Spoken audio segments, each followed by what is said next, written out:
Hello everybody and welcome to my YouTube channel. My name is Andrew Kirchhoff and today we're going to be talking about SuperFlex leagues, right? The 2018 Fantasy Football SuperFlex Strategies Part 2. Now why am I bringing it Part 2?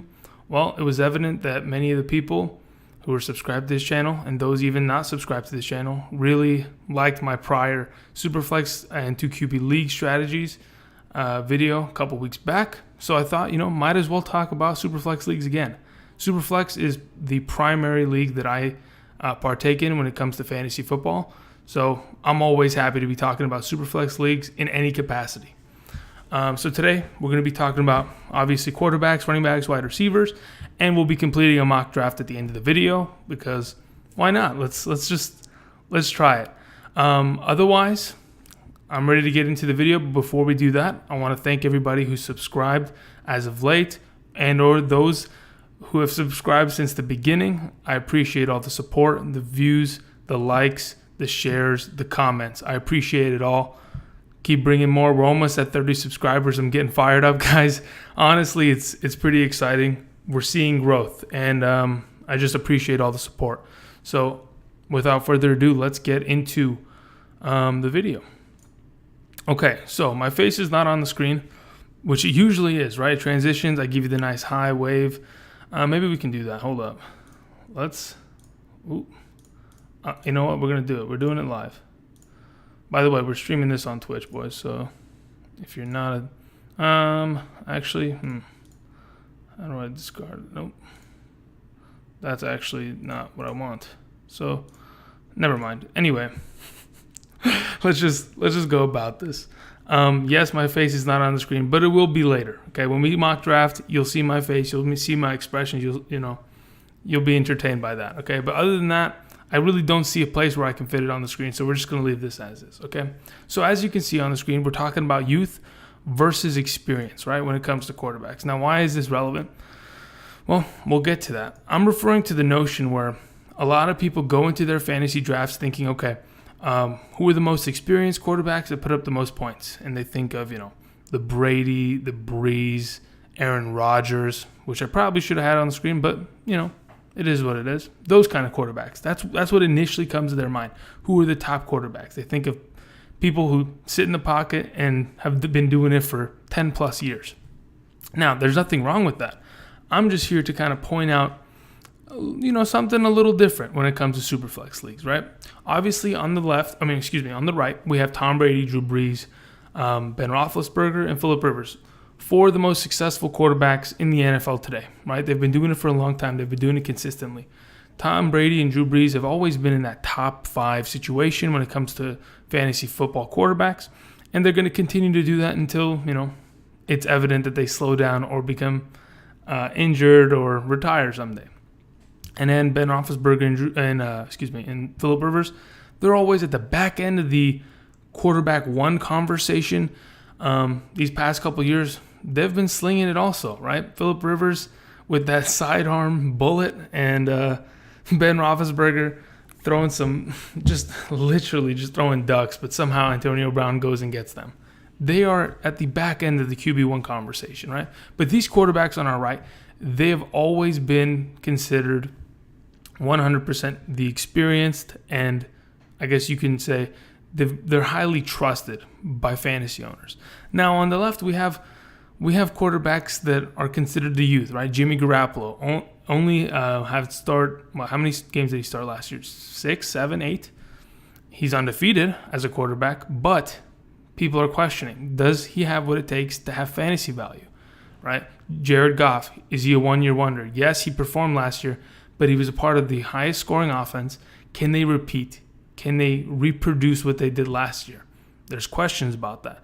You have Derek Carr, a quarterback who's been inconsistent throughout his career. A couple years back, Derek Carr, 3,900 yards, 28 plus touchdowns. It's begun to kind of go downhill as of late for Derek Carr, which is unfortunate, but can he make it, back? And then as the last picture we have on the bottom left, we have Deshaun Watson, right? Is he a one-year wonder? Prior to his injury last season, he was the highest scoring quarterback in fantasy 6-point per passing touchdown leagues. He had thrown something near 19 touchdowns and 7 interceptions within 7 weeks. Some crazy numbers, right? but does he have what it takes? So where am I getting, right? Where am I getting, okay? I'm going to get to the point. Here we go. So the way I see it, when you get into your SuperFlex drafts, don't consider, I'm going to go and just draft the two most experienced quarterbacks. I'm going to go get Brady and Breeze, and I'm going to be set. You should not approach SuperFlex leagues as such, right? Because not only are you going to have to pay a pretty penny for two top 5 quarterbacks, but you're going to miss out on a lot of fantasy value at other positions, right? Your running backs, your wide receivers are not going to have as much depth, and you're going to be struggling throughout the season. Yes, you might have two of the best quarterbacks, but it's not going to work for you at the end of the day. I say it at the end of the day a lot, guys. Just listen for it. I don't know what it is.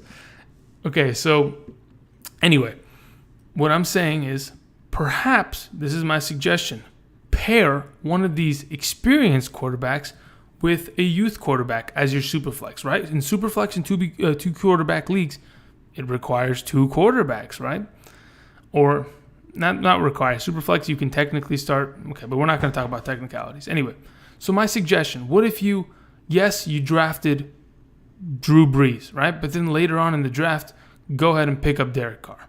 If you draft Phillip Rivers, go ahead and follow that up with a Jared Goff.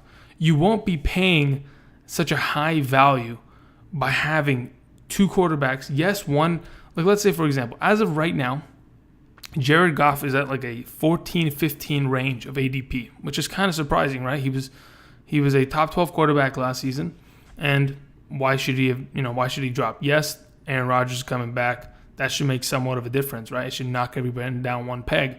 But again, he's being his ADP is not at the spot where it probably should be. Same thing with Jimmy Garoppolo, right? Jimmy Garoppolo's ADP is way too high. It's not the same thing, but it's I don't know. Anyway, Jimmy Garoppolo, as of right now, has a higher ADP than Jared Goff. Okay, Jimmy Garoppolo, in his games as a starter for the 49ers, he's not a great fantasy asset. If you go and look at his stats from last season, per game, he wasn't amazing. Yes, he figured out how to win games, but they weren't amazing stats. I don't even think he threw 3 touchdowns in a single game last season when he started in the back end of the season. So what I'm saying is try to pair up quarterback. Let's say, for example, as of right now, Deshaun Watson, he's going extremely early in SuperFlex drafts. Why? Because people love the idea of a quarterback who is just going to be explosive. He's young, he's athletic, he can run the ball. He's not Noodle-Neck Manning who can't run, or Brady who runs like a newborn giraffe. He's Deshaun Watson. He's going to be able to move. Yes, he tore his ACL, but he's going to still be able to move because he's going to recover from that. So maybe pair him up with Phillip Rivers, who is usually going as the back end quarterback in the of the first 12 quarterbacks. Anyway, that's my entire suggestion. Try to throw out the ability to not draft 2 quarterbacks extremely high, right? You don't want to start your first 2 rounds with 2 quarterbacks.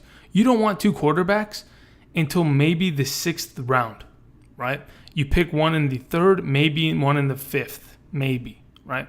But as we continue, the mock draft later will kind of show you. But anyway, the entire point of this is try to pair up a experienced quarterback with someone who's not as experienced, but their ADP is lower, right? Yes, Deshaun Watson doesn't have an extremely low ADP. He's probably in the top 12. But Jared Goff does. He has a 15th ADP. If I'm not mistaken, Matt Ryan's ADP is like 16th. Like it's insane. Why wouldn't you just wait for quarterback, take Phillip Rivers and Matt Ryan, and be settled? Okay, anyway, so that was the whole point. We're going to move on to the next stage. Talk about running backs, okay? So we're going to be talking about the comparison between PPR running backs and total yards running backs, right? So I'll explain that more in detail, right? So obviously, if you don't play in PPR, this has nothing to do with you. And if you don't play in PPR, how dare you? Number one, you should absolutely be paying some sort of PPR, half point, full point, doesn't matter. Do it. Trust me, it makes everything much easier. And I mean, I don't even see a way how you could play without PPR. I don't know how I did it those many years ago. Anyway, so what we're going to talk about, yes, PPR running backs, which on the left we have Christian McCaffrey, Duke Johnson, James White, and Chris Thompson. I'm sorry, on the left we have those guys. And on the right we have Jordan Howard, Derrick Henry, Marshawn Lynch, Alex Collins, right? So when I say total yard running back, I'm talking about running backs that literally just don't catch the ball out of the backfield, right? They're never asked on their respective teams to catch the ball out of the backfield, right? Jordan Howard has Tariq Cohen. This year, Derrick Henry will have Dion Lewis. Marshawn Lynch will be accompanied by Doug Martin. And then he has those Washington and some other, I don't know what the other guy's running back's name is. And then the Ravens, yes, they have Collins probably at the starting running back position, but he'll be flanked by Javoris Allen and Kenneth Dixon, right? So that'll kind of prevent them, obviously, from catching the ball out of the backfield, right? These guys are usually bruisers. They're not going to catch the ball out of the backfield 10 times a game, much less 3 times a game. So what is the main difference between the PPR reception running backs and the total yards running backs? So last year, right, if I'm not mistaken, McCaffrey had 80 receptions. Now, 80 receptions in a full point PPR league transitions to 80 total points. Now, that's insane, right? That will pretty much clear up. Let's break this down a little bit easier, right? Because the way I'm explaining it might be... Here, hold on, give me a second. Okay, so let's put it this way. Yes, he had 80 receptions, but his yards are not going to be at the same level as, per se, Jordan Howard, right? Jordan Howard had almost 1,200 rushing yards last season. He had 125 receiving yards, so for a total of almost 1,300 yards, right?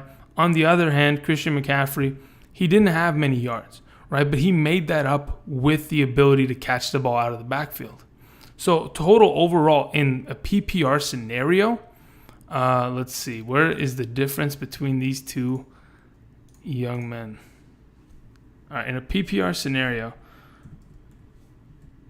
Jordan Howard was the 11th ranked running back, while Christian McCaffrey was the 8th ranked running back. And put this in your mind.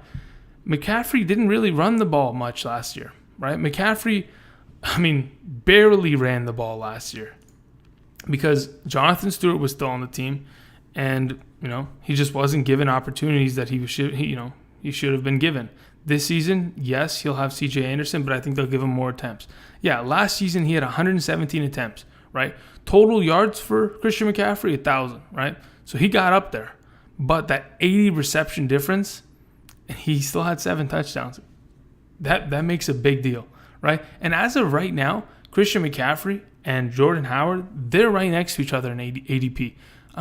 Christian McCaffrey is currently, if I'm not mistaken, the 12th running back taken off the board, while Jordan Howard is somewhere around the 14th. So their values are extremely close. But I'm telling you, the difference between catching the ball and not catching the ball out of the backfield is a world's difference. Now, yes, Jordan Howard's ADP is going to drop a little bit because he doesn't catch the ball out of the backfield, yet he's still being drafted in the 3rd round, right? Plain and simple, he's still being drafted in the 3rd round. Derrick Henry, the whole thing about Derrick Henry, they're afraid that, yes, he can run the ball consistently. He did it in the playoffs against the Kansas City Chiefs. He ran for over 130 yards, right? Can he do that on a weekly basis? We don't know, right? Because we've never seen him on a regular season basis be given the ball 25 times a game because he's always had DeMarco Murray there. Now bringing in Dion Lewis, can a running back like this be able to produce on a weekly basis comparatively to a PPR running back, right? Like Marshawn Lynch last year, coming off of retirement, he almost had 900 rushing yards. It was 890 something, right? That's a pretty good season for Marshawn Lynch, considering age and everything. He's a kind of running back that you're going to draft late in your drafts, and you're just going to put him on your bench, and he'll start, every other week depending on matchup, right? He had a total of 7 touchdowns. He had almost 900 yards. Don't get me wrong. It's not like Marshawn Lynch didn't catch the ball. He had 20 receptions for 151 yards. So he was able to produce, okay? So don't put this idea, okay, total yard running backs, we can't trust them. No, you can absolutely trust these guys, right? But their ADPs will be dropped because they're not going to catch as many balls out of the backfield. Now, let's say, for example, right, Duke Johnson. I always mention Duke Johnson when I talk about, 0 RB strategies or PPR running backs as I am right now. Duke Johnson last year in full point PPR, okay? A lot of people don't know this. He was the 12th ranked running back, right? He was an RB1, okay? You know where he's being drafted as of right now, ADP-wise? He's a 9th round running back almost. 9th round. I mean, wake up, people. Duke Johnson was a top 12 running back last season, and he's being drafted in the 9th round. You got to be kidding me. That's insane. It's absolutely insane. Especially when now, yes, he was being flanked by, Deshaun Kaiser last season. He'll have Tyrod Taylor this year, who's used to feeding LaShawn McCoy the ball, back in the Buffalo Bills days. LaShawn McCoy would catch, 60-plus passes a year. Why isn't Duke Johnson capable? He absolutely is. So what's the whole point of this, right? What I'm saying is understand the value of PPR running backs because they have so much more opportunity per game than running backs who aren't being given the ball through the passing game, right? Like, let's say, for example, Chris Thompson last year, okay? Chris Thompson, all things considered, only played 10 games last year. 10 games, okay? But where's Chris Thompson on the big board of PPR, right? Chris Thompson was the 24th ranked. 24th ranked. He played 10 games last season, guys. 10 games. And he was the 24th ranked running back last season in full point PPR. It's insane, right? I talk about Alex Collins, right? Alex Collins had a pretty good year last year. Alex Collins, breakout, took control of his backfield. He was the 23rd ranked running back in full PPR, which is pretty good. He was an RB2.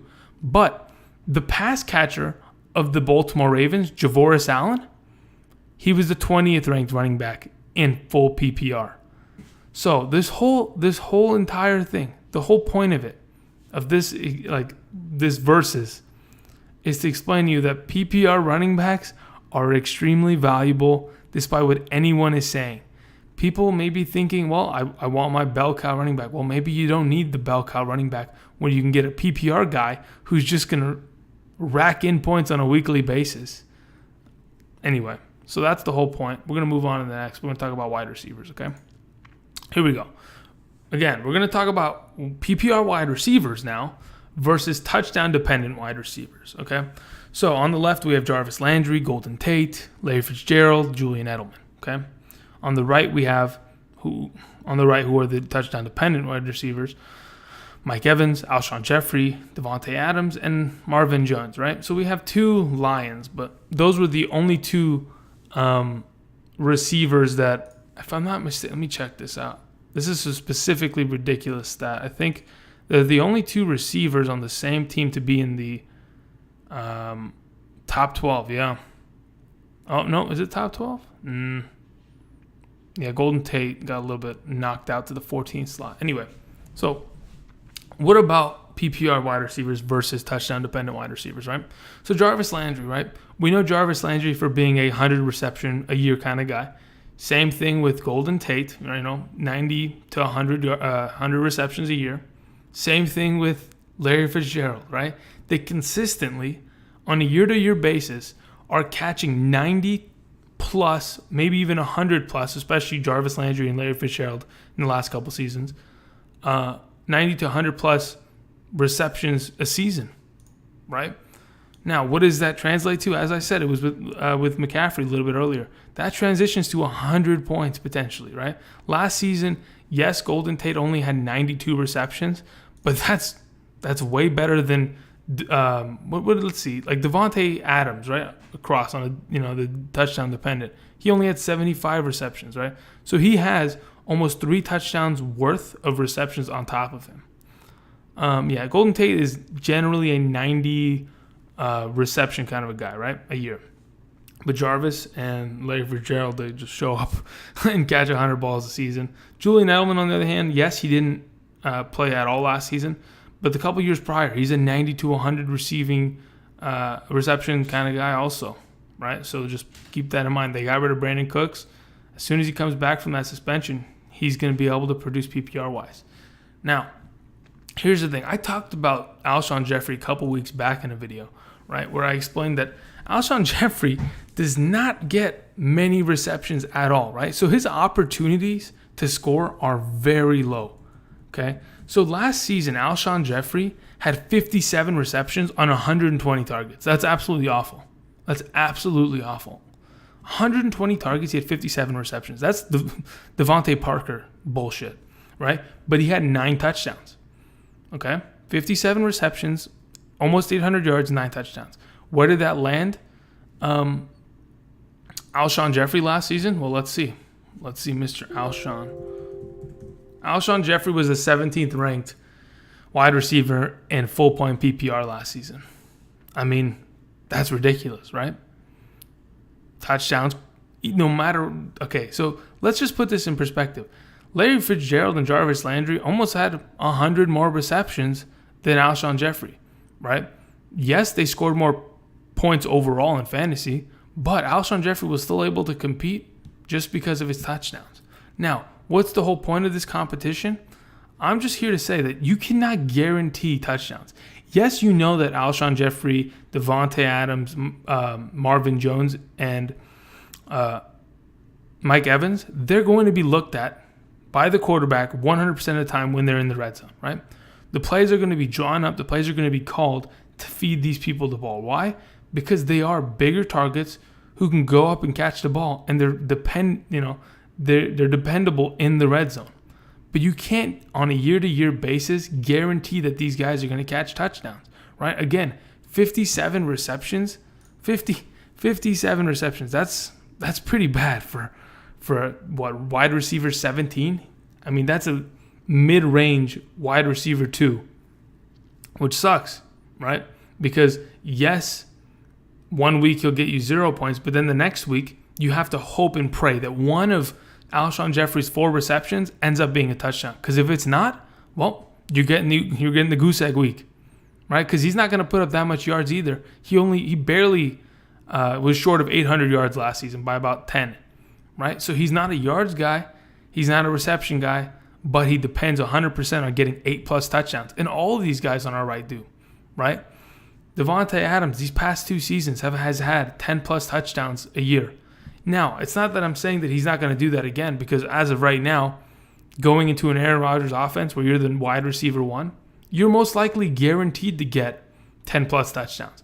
Marvin Jones, on that same note, he's going to be fed the ball by Matthew Stafford, because who else is he going to throw the ball to? Golden Tate, sure, but other than that, where else is the ball going to go? They've got to move the ball because Matthew Stafford loves to throw. He wants to get that 5,000 yards a season kind of thing going again, right? So this whole thing is, do you or should you prepare to draft PPR receivers, or should you prepare to draft touchdown-dependent wide receivers? The way I see it, I would much rather have the safety of a PPR receiver, because not only are they scoring more in full-point PPR, but they're just more dependable on a weekly basis. Now, let me throw this stat at you, right? So last season, Jarvis Landry in full-point PPR was the 8th ranked wide receiver, okay? Davante Adams was the 11th, right? But that 10 touchdown makes a pretty big difference, despite a 25-plus reception difference. The 4th ranked wide receiver in full-point PPR was Larry Fitzgerald, okay? Now, why is this special? A lot of people, again, I talked about this in my last SuperFlex video. A lot of people are discrediting the idea of drafting Larry Fitzgerald early, right? Larry Fitzgerald last year in full-point PPR only had 3 weeks where he had less than 10 points, okay? 3 weeks. Out of the 16 weeks, yes, a lot of teams don't play into the 16th week. So we'll say 3 weeks out of the 15 weeks that he was, relevant for fantasy purposes. 3 weeks, he only had less than 10 points. The rest of the weeks, he had 10+ points on a weekly basis, right? That's amazing. Why? It's not because he's catching touchdowns every game. In fact, I think he only had 6 touchdowns last season.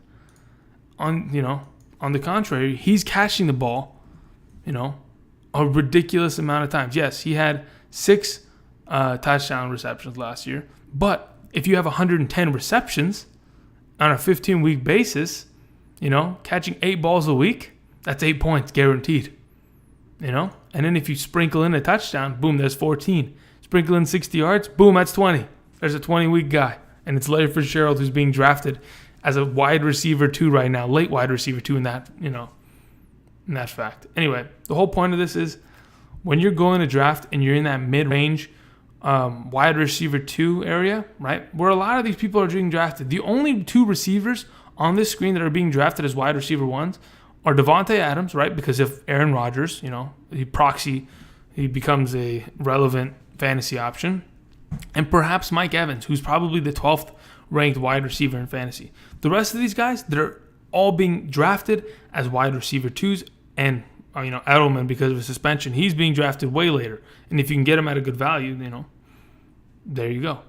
But the way I see it, if you're considering, like, let's say, for example, Marvin Jones and Golden Tate are both on the board, I'd probably take Golden Tate, If Alshon Jeffrey's on the board and Larry Fitzgerald on the board, it's not even close, guys. It's not even close because Larry Fitzgerald is just a monster and Alshon Jeffrey's, I don't even know, 9 touchdowns.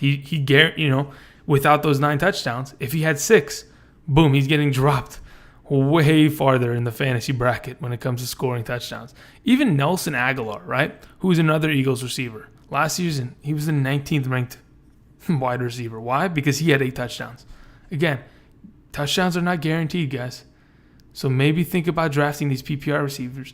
Yes, you can go ahead and draft Davante Adams. I don't think he's a bad pick, right? But when it comes to these deeper picks, try to target guys that are more are probably going to be given more targets and more opportunities on a weekly basis, because opportunity and targets, they're eventually going to transition to fantasy points. Okay, so let's move on. What we're going to do at this point right now is we're going to do our mock draft, right? How long have we been talking for here? 27 minutes. All right, so very good. We're going to start talking about this here mock draft that we're going to pull up right now.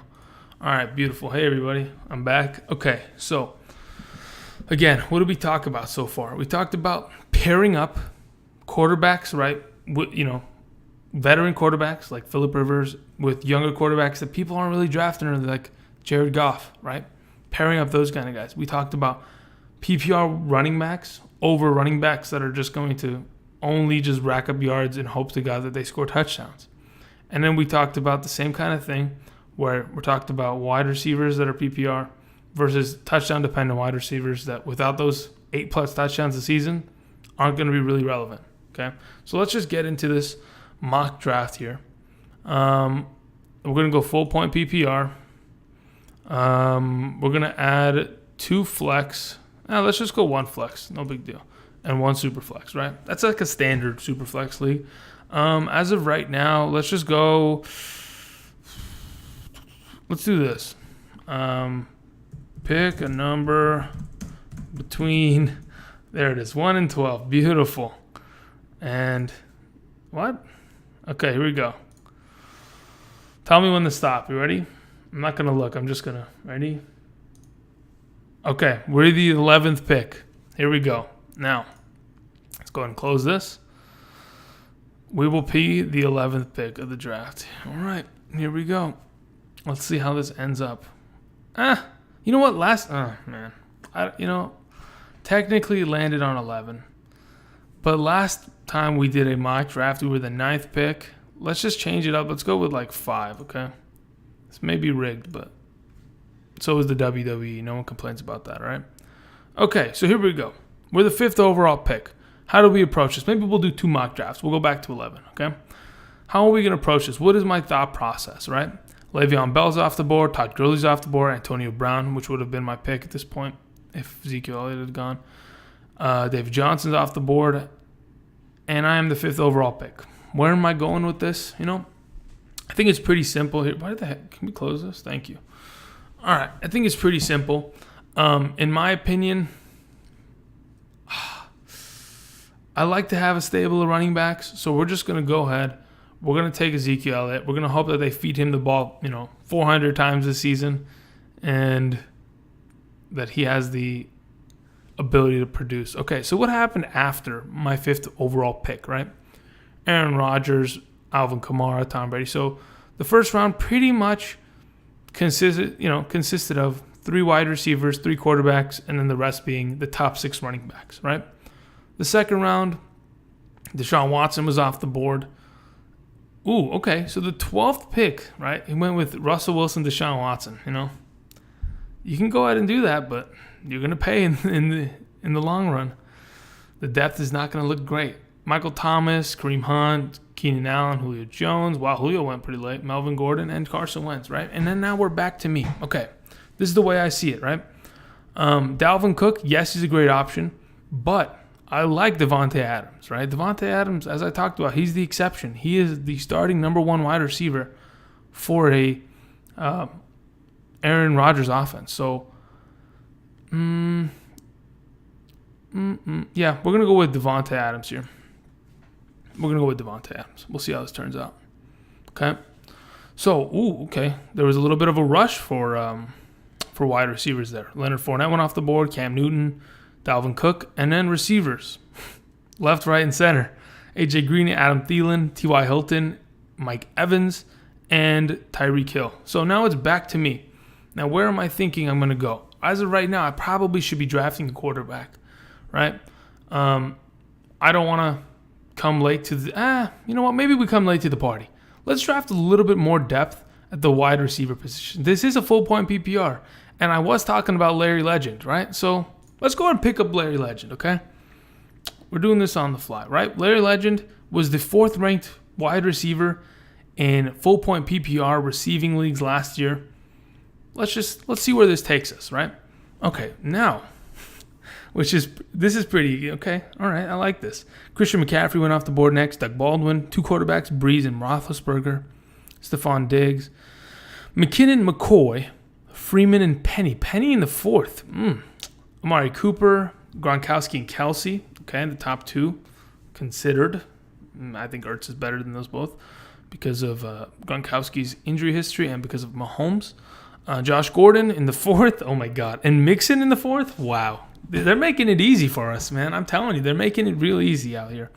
Okay, so what do I want to pick up now? What do I want to pick up? Jordan Howard's on the board. Yes, he is. Absolutely. He's on the board. But I talked about PPR running backs, and I think I'm going to wait on another running back until a little bit later. Right now, I think I'm going to go ahead. I'm going to pick up a quarterback and then follow that up with you know what? I like the value of having, like Phillip Rivers and Jared Goff. I think I'm going to aim for that this time. So I'm going to pick up Zach Ertz, right? Zach Ertz, he's a monster. Let's do it, right? Let's go for it. Patrick Mahomes, what is this? Oh my goodness. Patrick Mahomes just went in the 4th. Okay, golden take, Patrick Mahomes, Demaryius Thomas, Kirk Cousins. Okay, as expected. Now, it went with 2 running backs and 2 quarterbacks, right? Okay, so now it's the time before the draft gets away from me to pick up a quarterback. Now, what am I thinking? I like Phillip Rivers. Yes, he doesn't have Hunter Henry this coming season, but he's surrounded with talent, and they're going to be an extremely good team. Yes, okay, so the other day, Jason Verrett, the top corner of the Chargers, tore his ACL. The rookie tight end that they drafted tore his ACL, I think earlier today. The Chargers are a mess. Yes, that is a fact. Every year somebody tears their ACL, at least one person minimum. But I love Phillip Rivers being surrounded with Melvin Gordon, Austin Eckler, Keenan Allen, Tyrell Williams, Travis Benjamin. I mean, they've got a plethora of talent. And last year he was a top 12 quarterback. I don't think anything's going to change coming this year. So we're going to go ahead and draft him. I like our team so far. We've got good value here. We've got good value. Now, where did the draft go? Allen Robinson, Juju Smith-Schuster, Darius Geis, Alex Collins. Darius Geis is another one of those total yards kind of guys this coming year. Andrew Luck, Royce Freeman, Brandon Cooks, Jarvis Landry the 6th. That's great value, guys. That's great value. I wish I honestly had that much of value on Larry Legend, but I took him a little bit early. But then again, he would have probably been gone. Alshon Jeffrey also in the 6th. I mean, we talked about this, right? Jarvis Landry had way more fantasy points than Alshon Jeffrey last year. And imagine if this coming year, yes, let's say for example, Alshon Jeffrey, he turns his 57 receptions into a miraculous 70 receptions. But then he doesn't catch as many touchdowns. it's not gonna look good for him. Anyway, so Alshon Jeffrey, Jimmy Graham, which is, a good pick, and then Marvin Jones. Wow, a lot of these touchdown dependent guys, these wide receiver 2 areas, they're going in the 6th. Not bad at all. Okay, so let me go ahead and expand these because we're not going to need a tight end, kicker, or defense for a little while. Where do I want to go? Yes, I want my second quarterback, right? And I especially want it to either be Matt Ryan or Jared Goff. Probably I want it to be Goff just so I can attach that Goff Rivers idea because I had it in my mind, right? I'm looking at the running backs, right? I currently only have one running back. Ajayi, if he's given the reins to, the backfield, he can absolutely be a 1,000-yard receiver. But is that the case this coming season with Corey Clement, Darren Sproles, and Wendell Smallwood also in that backfield? I'm not sure. I'm not sure if they're going to give him the keys while they can RBBC the shit out of the backfield and take off.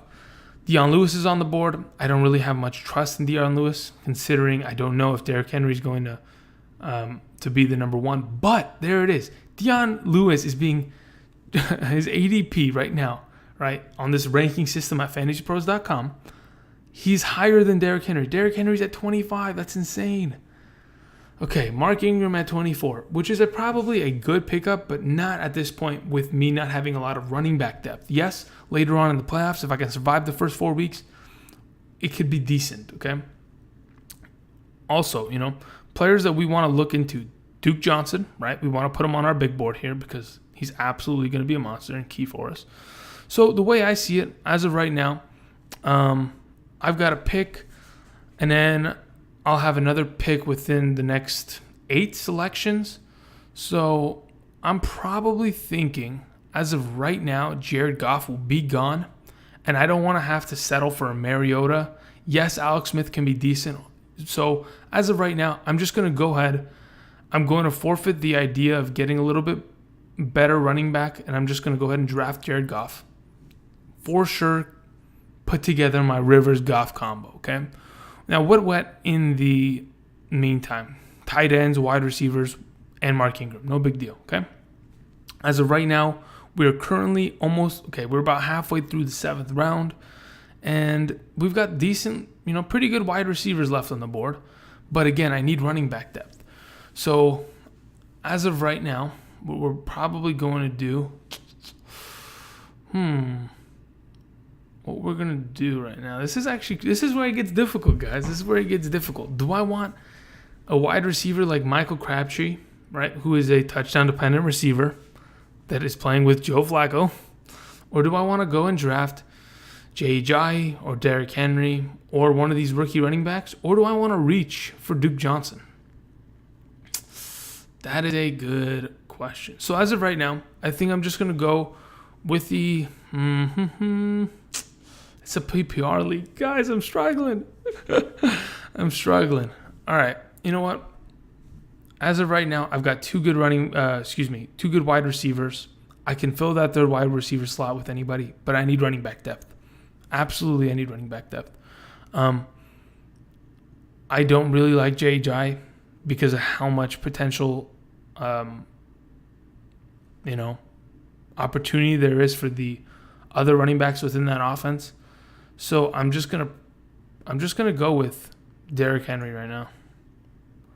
What does it say? Week 8 bye week? I'm just gonna lose week 8 if I do that, but it's no big deal. We're gonna go with Derrick Henry in hopes that he ends up taking control of that backfield. And oh my goodness, Ajayi didn't move. This is fantastic. Okay, this is good, people. This is good. All right. So what happened in the meantime? Okay, wide receivers were just taken left and right. Okay, no big deal. Tight end, Kyle Rudolph. I love Kyle Rudolph.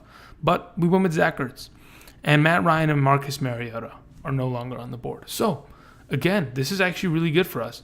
Wide receiver-wise, I'm looking at this list. I like Jordy Nelson. I like Kenny Stills down here. Marquise Lee's okay. I like DJ Moore. If you watch my rookie wide receivers video, it's great. So I'm just going to go ahead and, I'm taking Duke Johnson. I'm going for Duke Johnson. Why? Because he's got incredible value this season. and in every season. He's a PPR RB. Okay. So what went in the meantime? Jordan Reed, Des Bryant, who's a free agent, but, he's eventually going to sign somewhere. He could have, that could be a steal right here.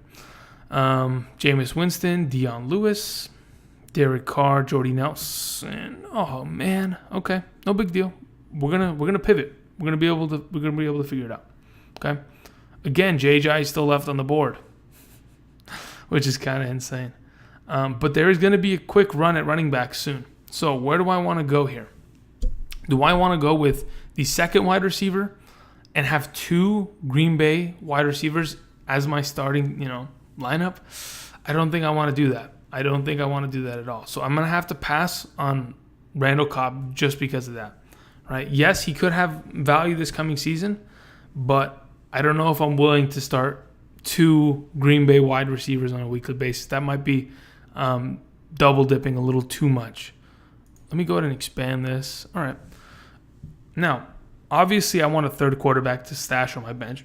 We're probably going to aim for someone around probably Ryan Tannehill or Tyrod Taylor range. Okay, again, we only have 2 running backs. We have 3 running backs on this roster. We're going to go ahead. We're going to take Ajayi.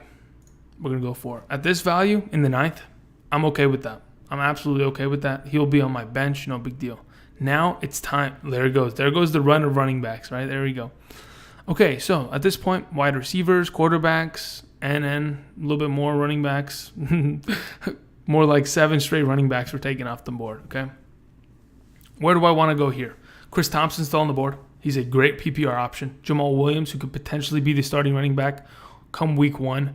But maybe after week 3 when Adam Jones comes back, it's going to be Aaron Jones comes back. It's going to be a little bit of a difficult opportunity to figure out who's going to be the starter. But I don't want Green Bay players right now. I got Davante Adams. I'm good with that. I really like Kenny Stills this coming season. On a yearly basis, he's the better receiver on this team. So with Jarvis Landry gone, he's, in my opinion, is going to be a sneaky, really good player. Calvin Benjamin.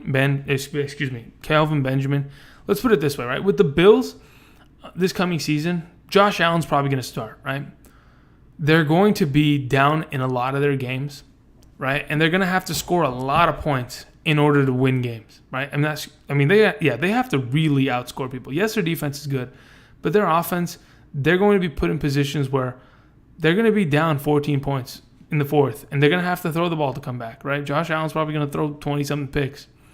So is Calvin Benjamin a good idea?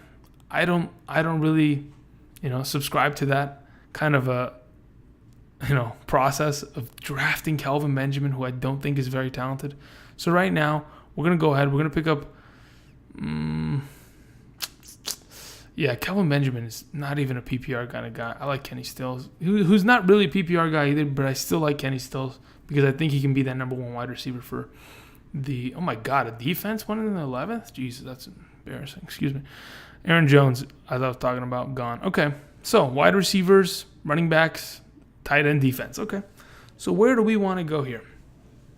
Jamal Williams still on the board.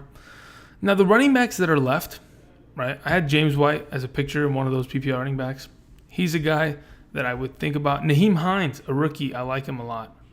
I like him. DJ Moore's on the board. I think it's a no-brainer. As I talked about in my other video, I'm just going to reiterate what I said.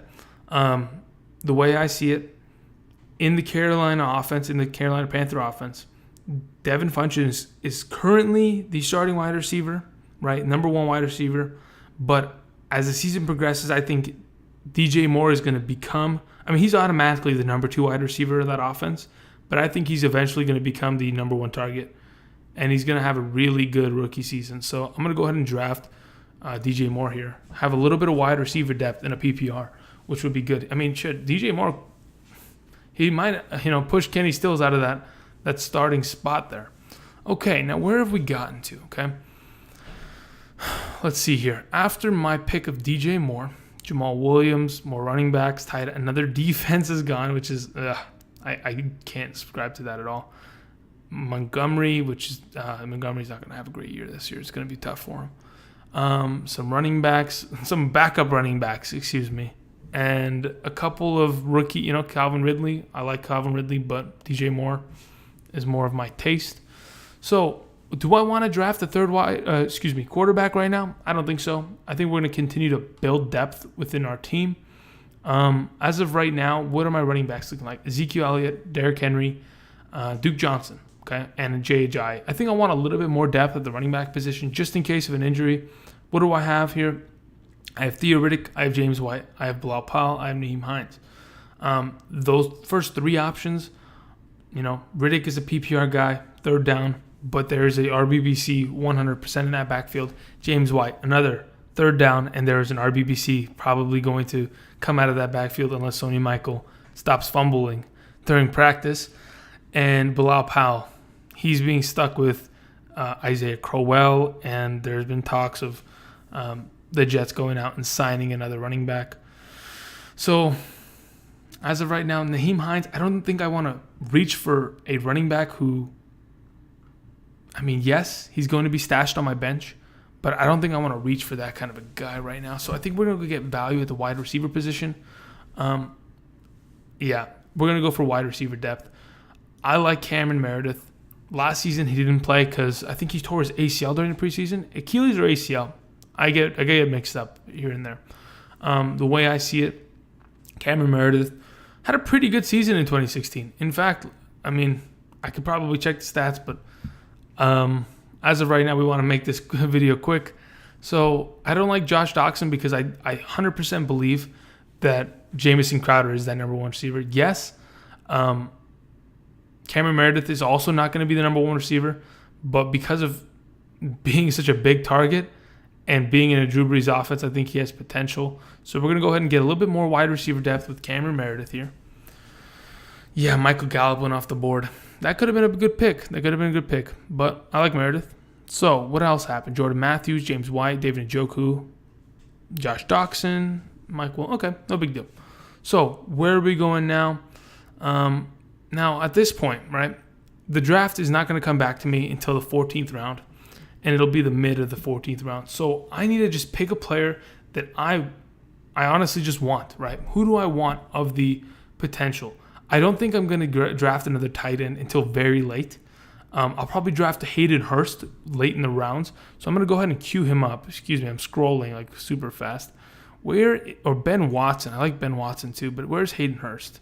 And Mike Gesicki. Those are great. Those are some two young rookies, right? So we're going to go ahead and get rid of George Kittle. Remove him completely. Yes.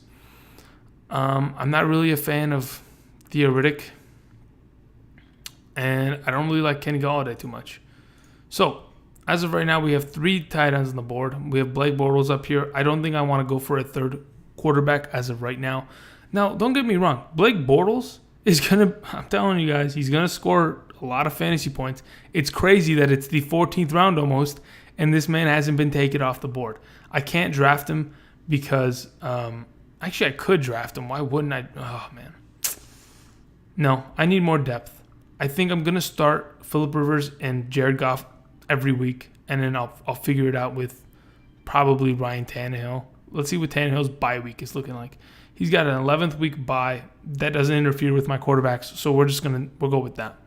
Otherwise, we're going to continue to look for some more depth. I like Tyrell Williams this year, and I like that combination with my Phillip Rivers pick. So other than that, I really like Matt Breida. He's another sleeper, but I think if I wait on him, he could come back to me. So off of looking at what we have, which isn't really bad, I'm just going to go with Blake Bortles. He's going to have value. I didn't know what to draft, so we just went for it, okay? So what happened in the meanwhile? George Kittle, the defense, LeGarrette Blount, which is, I don't know. Some more tight ends, wide receivers, running backs, another defense. And we're back here at the top, and there's Matt Breida. Nyheim Hines is still on the board also. Kenny Golladay, again, he's still on the board. Why? Because he's not going to be great. Tyrell Williams is still there. We're going to go ahead and get rid of this completely, yes. All right, so Tyrell Williams, Matt Breida, and Ben Watson are still on the board. I like that a lot, actually. So as of right now, when it comes to value, I like Matt Breida this coming season. I don't think Jerick McKinnon is going to be the number one slotted running back and rush every single down. I think Matt Breida is going to help him out a lot. Just like, yes, Carlos Hyde had a really good year last year, but Matt Breida did have 400 rushing yards on 100 attempts, guys. Don't forget about this. It's quiet, but it's sneaky. That's why you go watch my 9 under-the-radar players video. Hey, I got a plug. Anyway, so where are we at here? We are at the 15th round. I'm not even thinking about defenses or kickers, guys. It's not even a thought in my mind, okay? And it'll never be at this point. I'm looking at running backs, right? What do we have here? We have a bunch of third-string running backs. I mean, honestly, Kenneth Dixon, third string. TJ Yeldon is never going to touch the ball unless it's passing downs, and even then, it's not going to be great. Samaje Perine, third string. Frank Gore could potentially be a third string running back this season. I don't know. He was great last year, but you don't know what's going to happen. So at this point, what is the tight end depth looking like? There's 18 tight ends off the board, right? There's 12 teams. Each team will probably have 2 at the end of the draft. So I'm in pretty good range here. I don't really... Oh, Hayden Hurst was taken. My soul. Oh, my soul. My soul. Okay, it's all right. We'll go with Ben Watson. No big deal. So as of right now, we're going to go ahead. We're going to probably get some more running back depth, right? We only have 2 running backs on our bench. I probably want a little bit more depth. Someone where we can take a little bit of a chance on, and maybe they end up becoming who we hope they will end up becoming, if that makes any sense. So as of right now, I'm looking at this. I'm thinking my best possible option, it might be Frank Gore, which kind of scares me. So because I think Kenyon Drake has the potential to just carry the ball the entire season over there, I'm going to avoid that idea. I'm going to go and... Is there any like really, really deep running backs that I might... Kyle Juszczyk is a fullback, okay, guys? What is this?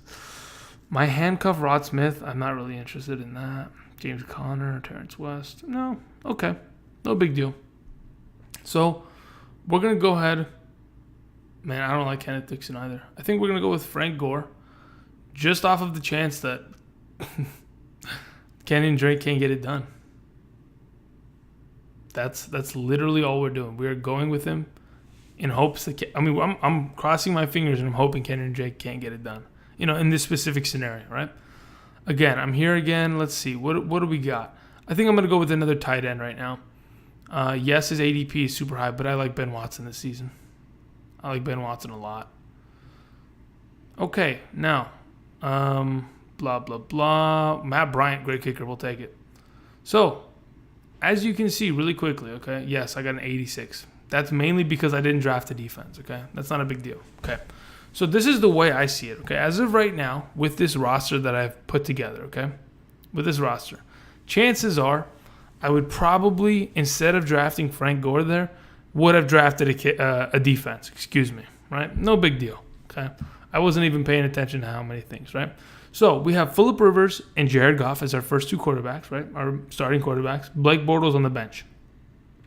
We have Ezekiel Elliott, Derrick Henry, Duke Johnson, Ajayi, and Matt Breida as our running backs. Pretty good.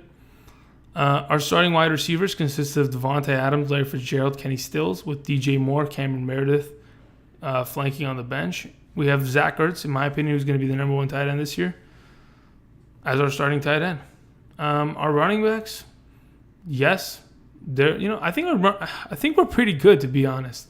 Overall, I like this draft. Yes, it gave me a shitty score, but that's because I literally just didn't follow the rules of drafting of defense. And that's something you can do, honestly. I've done that before in many leagues where I'll take a guy. Let's say, for example, in some of my leagues, we draft around the 3rd or 4th week of the preseason. Yes, that leaves opportunity for injury, but I'll draft a rookie, and if I don't, if they don't make the roster, or if I don't, like the way they played during their preseason game, I'll just draft them and I'll pick up a defense who has a good matchup. I'll find, whoever's playing the Bills in week 1. Let's look at that real quick. Bills schedule 2018. Beautiful. Okie dokie. Who do the Bills play in week 1? Okay, that's not going to happen. So then I'd go find who's playing the Jets in week 1, and again, I'd supplement that way. Anyway, let's see. How long have we been going for? Probably a while. I want to thank everybody for watching.